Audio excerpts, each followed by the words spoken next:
Hello అండి, ఎలా ఉన్నారు? నేను మీ వైష్ణవి. ఇవాళ రొయ్యల ఫ్రైడ్ రైస్, రొయ్యల ఫ్రైడ్ రైస్ ఎలా చేయాలో మీకు చూపిద్దాం అనుకున్నా. ఇందులో ఎగ్ వేసుకున్నా బాగుంటుందండి. ఫస్ట్ ఆయిల్ వేసుకొని రొయ్యలు బాగా కడుక్కొని వేపుకోవాలి.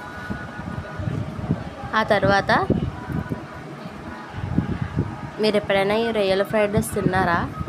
అయితే ఇది థర్డ్ టైం అండి తినడం. ఆ తర్వాత కొంచెం ఆయిల్ వేసుకొని ఉల్లిపాయలు, పచ్చిమిర్చి, టమాటో వేసి బాగా వేగనివ్వాలి.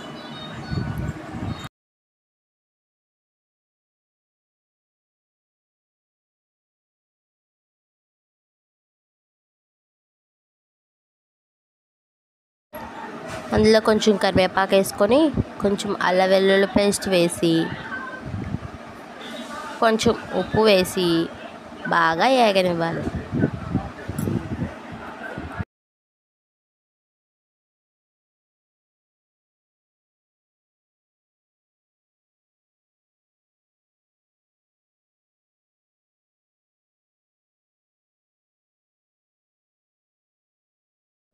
ఆ తర్వాత అవి బాగా వేగాక అందులో కొంచెం పసుపు వేసి కొంచెం వేగనివ్వాలి.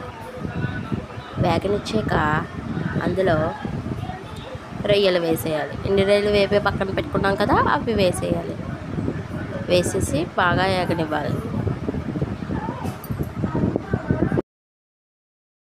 ఆ తర్వాత అందులో ధనియాల పొడి, కారం నేను హాఫ్ స్పూన్ వేసుకున్నా, 1 స్పూన్ అండ్ హాఫ్ స్పూన్ వేసుకున్నా. మీరు ఎంత వేసుకుంటారో మీ చాయిస్.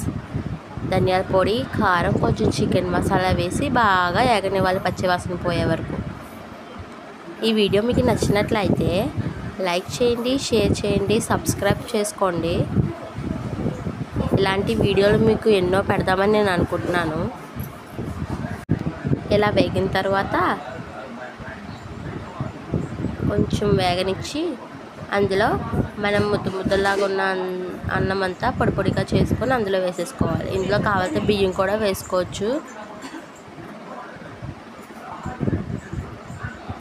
బియ్యం వేసుకొని చేసుకోవచ్చు, బాగుంటుంది. నేనైతే డైరెక్ట్ రైస్ వేసి చేస్తున్నాను.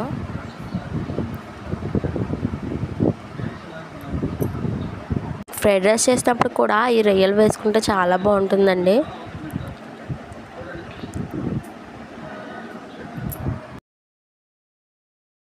అలా బాగా వేగనిచ్చి బాగా కలుపుకోవాలి. తెల్ల అన్నం లేకుండా బాగా కలుపుకోవాలి. అంతే, రెడీ.